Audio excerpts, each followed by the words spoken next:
शहीद हमारे सरों के ताज हैं, क्योंकि जिस तरह वो मुल्क कौम की हिफाजत के लिए ख़ुद के आराम को भुलाकर खिदमत करते हैं, आज हम उन्हीं की बदौलत अमन सुकून की सांस ले रहे हैं। कराची से लेकर खैबर तक ये हमारे फ़ौजी जवान ही हैं जो दहशतगर्दी के ख़िलाफ़ मैदान अमल में पेश पेश हैं। कैप्टन शहीद आकिब जावेद की बात करें, ताल्लुक़ उनका सरगोधा से, लेकिन 6 साल की उम्र में वो कराची आए। उन्होंने अपनी इब्तदाई तालीम मुकम्मल की। 2015 में उन्होंने पाकिस्तान आर्मी में कमीशन हासिल किया और फिर 2018 में कैप्टन के ओहदे पर तरक्की पाई। अप्रैल 2019 से बलूचिस्तान में ऑपरेशन पर तैनात थे। 26 जुलाई 2019 को उन्होंने बलूचिस्तान के इलाके अवारान में दौरान सर्च ऑपरेशन जामे शहादत नोश किया। उनकी शादी 24 अगस्त को होना थी। आज स्टूडियोज़ में हमारे साथ वो प्राउड फैमिली मौजूद है कि जिन्होंने अपने बेटे, अपने भाई की कुर्बानी दी। सबसे इसमें अहम बात यह है कि वालिद मोहम्मद जावेद साहब ख़ुद पाकिस्तान नेवी से रिटायर्ड अफसर हैं। उनके साथ उनकी वालदा परवीन अख्तर हैं और जासबा जावेद साहबा उनकी बहन भी मौजूद हैं।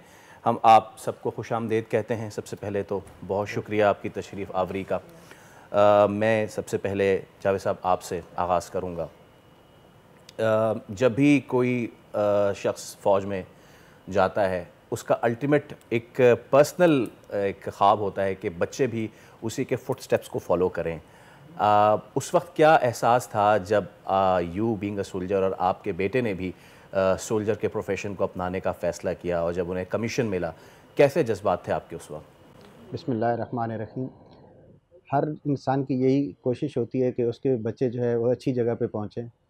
तो इस हिसाब से मेरे बेटे ने भी पाकिस्तान आर्मी में कमीशन हासिल किया। मुझे बड़ी खुशी हुई इस बात के ऊपर कि मेरा बच्चा मेरे नक्शे कदम पे चलते हुए जो काम मैंने किया वही उसी प्रोफेशन को उसने चूज़ किया। तो खुशी की तो कोई इंतहा नहीं होती जब आपका बच्चा ऐसे प्रोफेशन में जहाँ पे आपके लिए आसानियाँ भी हों, मुश्किलात भी हों, ज़िंदगी का हर प्रोफेशन देखने को आपके मिले। एजुकेशन की बात करें तो मिलिट्री में अच्छी एजुकेशन भी पढ़ाई जाती है और अच्छा प्रोफेशन है, इज़्ज़त के साथ आपकी ज़िंदगी गुज़रती है। तो हमारे लिए तो खुशी का बायस था। और उसके साथ-साथ जैसे हमारा बेटा इस मुल्क के लिए अपनी जान का नज़राना पेश करके शहीद हो गया, तो आखिरत भी संवर जाती है ऐसे प्रोफेशन में। तो ऐसे प्रोफेशन को हर बंदा जो है खुशी से चॉइस करता है। बिल्कुल। आंटी, मैं आपसे पूछना चाहूँगी कि माँ और बेटे का जो बॉन्ड होता है ना, बड़ा ही एक फ़र्क होता है। कहते हैं कि जो बेटे हैं वो माँ से बहुत करीब होते हैं। सो ऑब्वियसली आपके साथ उन्होंने जो वक्त गुजारा है, तो आपके साथ कुछ यादें होंगी जो माँ के दिल से जुड़ी होती हैं। मैं चाहूँगी अगर आप थोड़ी सी हमारे साथ कुछ चीज़ें शेयर करें कि वो कैसे किरदार के मालिक थे, उनकी क्या क्या आदत थी, शरारती थे, संजीदा थे, कुछ आप अगर बताना चाहें। बिस्मिल्लाहिर्रहमानिर्रहीम। कैप्टन आकिब शहीद के बारे में बोलना तो बहुत मुश्किल हो जाता है। बोलते इसलिए हैं कि अल्लाह ताला ने 2 मौके दिए हैं, खुशी भी दी है, गम भी दिया है। तो वो इस मौके पे बोलने से ये होता है कि वो बहुत खुश मिजाज बंदा था, बहुत अपने माँ और बहन भाइयों के साथ रिलेटेड था। किसी के साथ भी आज तक उसने कोई ऐसा नहीं हुआ कि भाई किसी के साथ उसका झगड़ा हो गया, किसी के साथ उसने कोई ऐसा काम कर दिया कि उसने मार पड़ी या नहीं। वो बहुत इंसान जो है ना नेक और ज़हीन था। जैसे कहते हैं ना कोई इंसान सुलझोया होता है, वो पैदाशी इसी तरह था। अल्लाह ताला ने उसको इस रुतबे के लिए भी चुना था कि वो अपनी मंजिलें आसान करे और माँ बाप की और फैमिली को भी इस मंजिल पे पहुँचाए। तो उसने अपने माँ बाप के लिए भी बहुत कुछ सोचा था, वही वो कर गया है। हमारे लिए बहुत खुशी है, अल्लाह ताला का शुक्र अदा करते हैं कि हम शहीद के माँ बाप कहलाए जाते हैं। बहन भी मौजूद हैं। आप छोटी थी कि वो? नहीं, मैं सबसे छोटी। आप सबसे छोटी हैं। वो हालांकि हम तो जिस वक्त कैप्टन साहब भी गए हैं फ़ौज में, उस वक्त भी मोबाइल और उसका ज़माना तो आ ही चुका था। उसके बावजूद वो ख़त किताबत का जब सिलसिला आता था, मैं चाहूँगा ज़रा बताइए वो ख़त का आना। पहले तो ISSB का लेटर आता था रिकमेंडेशन का, वो तो एक अलग ही खुशी होती थी। फिर जब वहाँ से भाई भेजते थे ख़त, उसमें क्या फीलिंग होती थी कि जी ख़त आया है भाई का, आप इतने अरसे से आपके साथ नहीं, लेकिन वो अपनी खैरियत उसमें लिख रहे हैं। यूजुअली वो क्या लिख के भेजा करते थे? अच्छा, पहला जो ख़त आया था ना, उसमें हम इतने एक्साइटेड हो गए थे कि वो हमने खोलते-खोलते ही फाड़ दिया था। और उसमें ना 3 पेपर्स थे।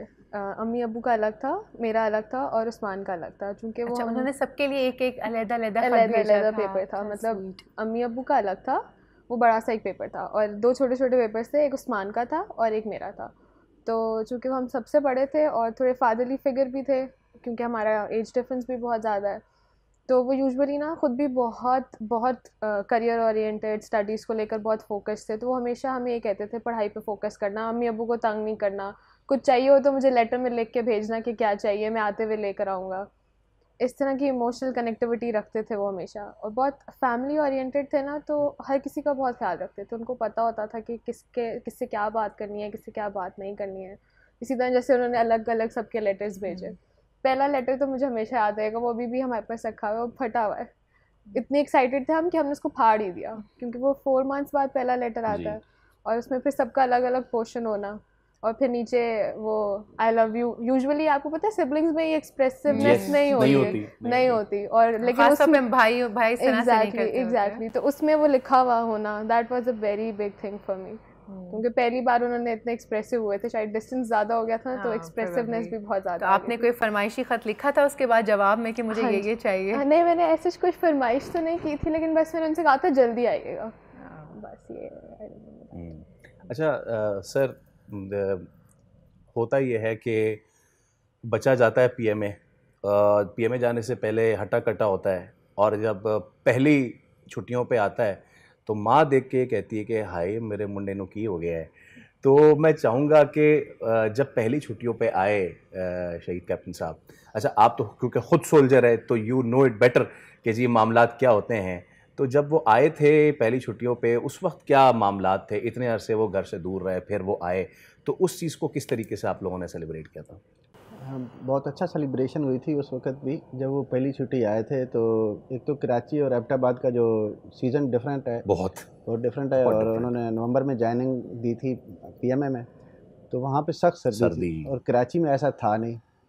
तो मौसम डिफरेंट होना कराची हाइट्स के लिए बहुत मुश्किल होता है वहाँ पे इस हिसाब से अकोमोडेट होना।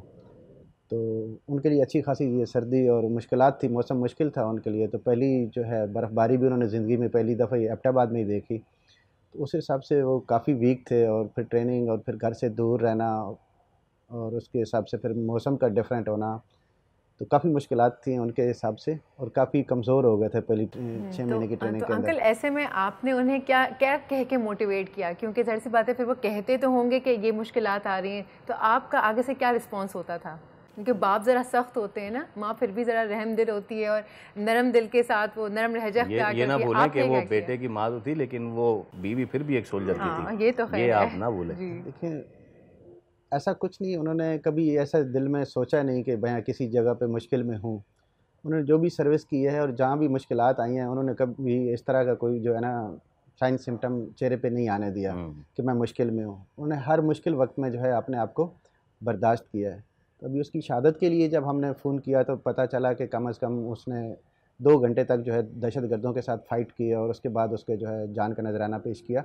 तो उस वक्त भी वो 2 घंटे भी अपने दुश्मन के सामने डटा रहा, कि ऐसा नहीं किया कि भाई क्या करें क्या नहीं करें। अपने जो इलाका था उसमें उसने दहशतगर्दों को रोके रखा, जब तक हो सका वो करता रहा। इसी वजह से, इन्हीं आहन सिफत बेटों की वजह से ही तो हम चैन की नींद सो पाते हैं। अच्छा आंटी, अब मौदबाना मेरा सवाल है, सबसे बड़ा जो बेटा होता है उसकी एक ख्वाहिश होती है माँ बाप की कि जी, और ख़ास तौर पर जब अफसर बन जाए, देखिए यार इसको तो सबसे पहली फुर्सत में घोड़ी चढ़ाओ। उनकी शादी होने जा रही थी, आप लोग को कब ये ख़बर मिली, कितने दिन पहले इस चीज़ की ख़बर मिली कि वो शहीद हो गए? बेटा उनकी शहादत की ख़बर हमें दूसरे दिन मिली थी। वो जुम्मे की शाम 7 बजे शहीद हुए थे, सुबह अजाना के टाइम।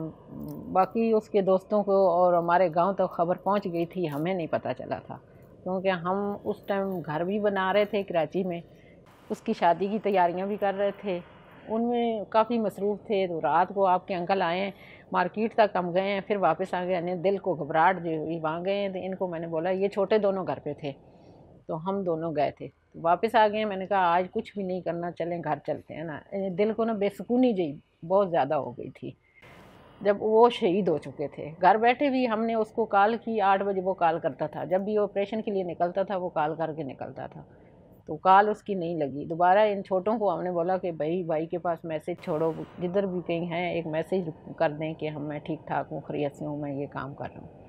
तो इन्होंने मैसेज भी किया, उसके रिप्लाई नहीं आया। रात को मैं काफ़ी घबराती हुई थी, ये अंदर सो गए थे। मैं 2-3 दफ़ा बाहर आई, 2-3 दफ़ा अंदर गई। फिर मैं सुबह अजाना के टाइम छोटे के पास गांव से कॉल आई थी, उधर खबर पहुंची हुई थी, हमें नहीं पता था कि आकिब शहीद हो चुका है। तो उसके दोस्त वगैरह जो हैं वो सारी रात हमारे घर के सामने खड़े रहे कि हम आंटी अंकल को कैसे इत्तला पहुँचाएँ, किस तरह आंटी अंकल को। जब उनको पता चला कि भाई इनकी कॉलें तो आ रही हैं, तो फिर वो बीसीडी चढ़े ऊपर आ गए। जब उन्होंने मुझे कहा कि भाई वो छोटा एक जो है ना, वो बहुत ज़्यादा उसके क्लोज था, वो हमारे घर में ही होता था, उधर ही बैठ के उन्होंने स्टडी करनी, उधर ही बैठ के सारे काम करते रहते थे। वो सबसे पहले वो ऊपर आया। मैं दरवाजे के सामने खड़ी थी, मेरे सर पे दुपट्टा नहीं था, जूता नहीं था मेरे पाँव में। ये मुझे नहीं पता था कि मेरे बेटे के साथ क्या हुआ। तो अल्लाह का शुक्र अदा करते हैं, उस टाइम वो उस बच्चे ने कहा कि आंटी आकिब शहीद हो चुका है। मुझे उस टाइम नहीं पता कि मेरे साथ क्या हुआ क्या नहीं हुआ। माँ तो फिर माँ ही होती है ना, माँ से बर्दाश्त करना बहुत मुश्किल होता है। बाकी रब दा शुक्र अदा करते हैं कि बहुत अच्छी जगह पे वो गया है, जिस जगह को वो गया है उस जगह पे चुने हुए लोग जाते हैं। सारी दुनिया उस मंजिल पे भी नहीं पहुंचती। रब दा शुक्र अदा करते हैं। हम तो वो हौसले वाले हैं कि अल्लाह ताला ने इतने हौसले दिए कि हम हौसले से सारे काम किए। अल्लाह ताला का शुक्र अजय भी अदा करते हैं, जितना करें इतना थोड़ा है। हमारा तो दूसरा भी उसी मंजर पे खड़ा कर दिया है माशाल्लाह, दूसरा भी लेफ्टिनेंट है, उसी जगह पे उसी यूनिट में इस गांव की खिदमत के लिए हाजिर कर दिया। अल्लाह उसको ज़िंदगी दे, जितने भी मामा के बच्चे हैं उनको अपनी हिफाजत में रखे, अल्लाह उसकी भी हिफाजत करे। उसी यूनिट में है आकिब की, अभी माशाल्लाह लेफ्टिनेंट है।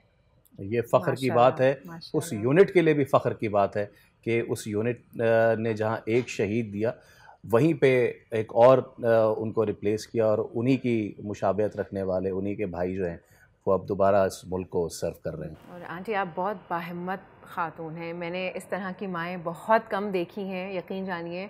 अब और इस मैं क्या इसमें बोलूँ, मेरे पास तो अल्फाज कम पड़ गए। बोल्ड न्यूज़ आपके साथ है, आपकी पूरी फैमिली के साथ है, मैं, मेरे को एंकर, मेरी पूरी टीम, हम सब इसमें आपके साथ हैं, और हमें ख़ुद फ़ख्र फील हो रहा है कि आप इतनी हिम्मत से यहाँ पर बैठी हुई हैं। अच्छा, मैं बहन से लाजमी एक सवाल पूछना चाहूँगा। आपने ये बात तो की कि फादरली फिगर थे, but not being a soldier, being a brother, बचपन की कुछ शरारतें जो आपको याद हों, उनकी तो गालिबन इतनी नहीं होंगी, आप लोगों की ज़्यादा होंगी, जो आप लोगों ने उनको तंग किया होगा। कुछ यादें जो आप हमारे साथ शेयर कर सकें। मैं ना 2 भाइयों की एक ही बहन। जी हाँ। और मुझे कभी ये वाइब्स ही नहीं आई कि मैं लड़की हूँ, टू बी वेरी ऑनेस्ट। वो बचपन से लेकर ना मतलब 7th क्लास तक मैं जो ना वो बॉय कट में रहती थी, उनके साथ ही बार्बर शॉप में जाकर बाल कटवाती थी। 7th class is a very बड़ी हो जाती है, बड़ी हो जाती है, शौक भी होता है लड़कियों को। मुझे भी बहुत शौक होता था, जब भी वो मुझे बाल कटवाने लेके जाता था मैं लड़ती थी कि मुझे ना लेके जाएं। लड़कियां पोनी बनाकर आ रही होती हैं, पिन्स लगा कर आ रही होती हैं, मेरे पास तो कुछ होता ही नहीं है लगाने के लिए ऊपर। तो वो मेरे स्पाइक्स बनाते थे, मुझे अपने जैसे अटायर्स वेयर करवाते थे। और ना अब सिबलिंग्स में तो आपको पता है लड़ाई झगड़ा बहुत। तो उनके पास ना एक फ़ोन हुआ करता था उस टाइम पे, तो स्मार्टफोन्स नहीं होते थे, वो वाले दूसरे वाले फ़ोन होते थे जिसके पीछे एक कैमरा होता था। वो उस्मानों में ही लड़ाई करवाते थे और उसकी रिकॉर्डिंग करते थे प्रॉपर A to Z। और वो वाली मेमोरीज़ मेरी सबसे बेस्ट है। वो पहले हम दोनों को लड़वाते थे, फिर हमारी वीडियोस बनवाते थे, फिर बाद में हमें ही डांट पड़वा रहे होते थे अम्मी अब्बू से। अम्मी अब्बू को दिखाते थे वीडियोस के ये लोग झगड़ा कर रहे हैं। मुझे अपने साथ स्विमिंग के लिए लेकर जाना। एक बार हुआ कि डीप लेवल और चिल्ड्रन लेवल डिफरेंट होता है, तो वो डीप लेवल में होते थे, मैं यहाँ पर होती थी, तो मुझे होता था कि बस मैं आके भाई के साथ साथ ही रहूँ। तो मैं चली गई डीप वाटर में, मुझे था सेम टू सेम ही होगा, क्या हो जाएगा। ये जो डालमिया वाला जो जी डालमिया वाला, तो मैंने उसमें छलांग मार दिया। अब डीप वाटर था, मैं तो डूब गई। फिर उसके बाद मुझे पता चला कि यार नहीं ये डिफरेंस है। तो भागे भागे आए, वो रोना शुरू हो गए। उन्होंने फिर मुझे निकाला, मुझे याद है। फिर वो मेरे साथ ही रहते थे थ्रू आउट साथ रहते कि यार मैं अगर इधर उधर हो गया ना तो ये वापस वहाँ ना चल जाए। वो अपने दोस्तों को छोड़ के वो फिर नॉर्मल सर्विस लेवल वाले वाटर में मेरे साथ एंजॉय कर रहे होते थे कि यार अब दोबारा ना कहीं चली जाए, ख्याल रखते हैं। तो जहाँ एक तरफ शरारत, वहीं एक तरफ वही फादरली फिगर वाली चीज़ भी। आखिर में uncle, you being a former soldier and then a father of a martyr as well, मैं चाहूँगा कि आज के मौके पे वो तमाम तर लोग जो ईद पे अपने घरों में एंजॉय करते हुए देख रहे हैं, उनको एक मैसेज ज़रूर दें अपनी तरफ से। मैं अपनी कौम और अपने मुल्क के जो भी बशिंदे हैं उनके लिए ये मैसेज छोड़ना चाहूँगा कि अगर हमने ईद खुशी से मनानी है तो उसके लिए कुछ ना कुछ करना पड़ेगा। हर चीज़ की कोई ना कोई कीमत होती है। हम अब अगर अपने बच्चों को इस मुल्क की हिफाजत के लिए भेजेंगे तो हम चैन की नींद सोएंगे। तो इससे मेरा सब मुल्क और कौम के लिए जो है ना एक दरख्वास्त है कि अपने बच्चों को इस काम के लिए जो है तैयार करें, ताकि वो मुल्क की हिफाजत के लिए अपने आप को प्रूव कर सकें और बाकी जो आवाम है वो चैन की नींद से सोके।